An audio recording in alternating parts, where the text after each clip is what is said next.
આમ આદમી પાર્ટીના નેતા ગોપાલ ઇટાલિયા અને મનોજ સોરઠિયાની પણ કચ્છ પોલીસ દ્વારા પૂછપરછ કરવામાં આવી શકે છે તે પ્રકારની વાત વહેતી થતાં રાજકારણ ગરમાયું છે, જેમાં કહેવાઈ રહ્યું છે કચ્છ એસપી સાગર બાગમારેનું જે નિવેદન થોડા દિવસ પહેલાં સામે આવ્યું હતું ને તેઓ કહી રહ્યા છે કે આરોપીની પૂછપરછમાં એવું સામે આવ્યું છે કે આરોપી નકલી ઈડીનો જે હતો તે આમ આદમી પાર્ટીને પૈસા આપતો હતો। તે મામલાને લઈને આમ આદમી પાર્ટીના પ્રદેશ પ્રમુખ ઈશુદાન ગઢવી પણ એસપીના નિવેદન ઉપર લાલઘુમ જોવા મળી રહ્યા છે અને તેઓ કહી રહ્યા છે કે ગૃહ રાજ્યમંત્રી હર્ષ સંઘવીના ઇશારે તેમના ફોન પર આ પ્રકારે એસપી દ્વારા નિવેદનો આપવામાં આવી રહ્યા છે અને આમ આદમી પાર્ટીની છબી ખરાય તે માટેના પ્રયત્નો પણ કરવામાં આવી રહ્યા છે। ત્યારે આજે આમ આદમી પાર્ટીના નેતા ગોપાલ ઇટાલિયા પોતે જ આ સમગ્ર ઘટનાના સંદર્ભમાં કચ્છ પોલીસ સમક્ષ હાજર થવા માટે ગયા હતા અને તેમણે કહ્યું હતું કે હું આ સમગ્ર મામલામાં નિર્દોષ છું અને આવા કોઈ પણ પ્રકારના વ્યવહારો થયા નથી, છતાં પણ મારી છબી ખરડાવવા માટે આમ આદમી પાર્ટીની છબી ખરડાવવા માટે આ પ્રકારના કાવતરાઓ ઘડવામાં આવી રહ્યા છે તેવું ગોપાલ ઇટાલિયાનું કહેવું છે। પેલા તો શું કહી રહ્યા છે આપ નેતા ગોપાલ ઇટાલિયા તે સાંભળી લો।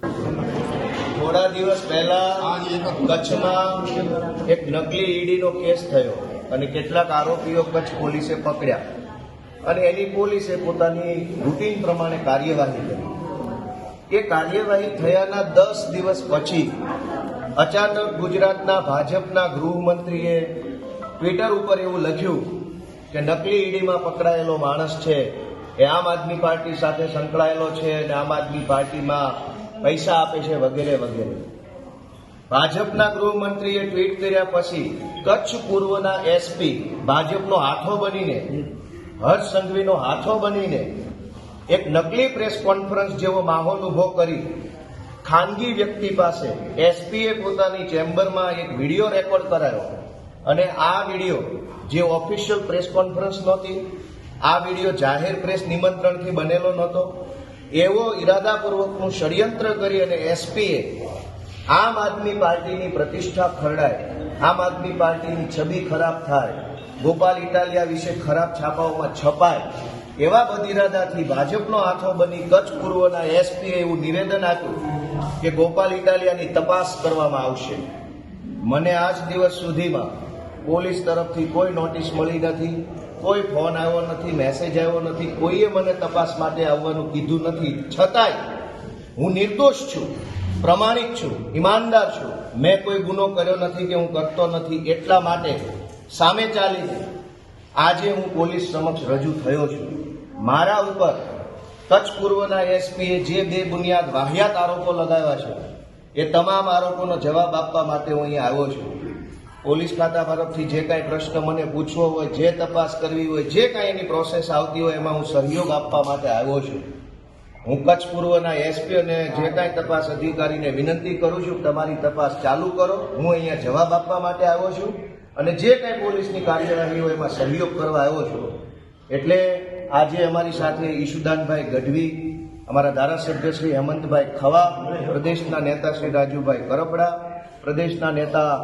ભાઈ શ્રી રાજુભાઈ બોરખતરિયા અને કચ્છ જિલ્લાના પ્રમુખ દેવરિયા સાહેબ અને અનેક આગેવાનો આમ આદમી પાર્ટીને સમર્થન કરવા માટે અને તાનાશાહીનો વિરોધ કરવા માટે, કચ્છના એસપીએ કરેલા બેબુનિયાદ આરોપોનો વિરોધ કરવા માટે અને ભાજપનો હાથો બનીને કામ કરતા સરકારી માણસોને શાનમાં સમજાવવા માટે આજે અમારી વિશાળ ટીમ અહીંયા આવી છે। હવે હું વિનંતી કરું છું કે જે કાંઈ તપાસની પ્રક્રિયા હોય એ ચાલુ કરે। હતા આપ નેતા ગોપાલ ઇટાલિયા। તમે જેવી રીતે તેમને સાંભળે તેમનું એવું પણ કહેવું છે કે તેઓએ જ્યારથી ગૃહ રાજ્યમંત્રી હર્ષ સંઘવીને જાહેરમાં ડિબેટ માટે પડકાર ફેંક્યો છે તેઓ દ્વારા કહેવામાં આવી રહ્યું છે કે ગૃહ રાજ્યમંત્રી ડિબેટ માટે તૈયાર હોય તો તેઓ પણ ડિબેટ કરવા માટે તૈયાર જ છે, છતાં પણ જે રીતે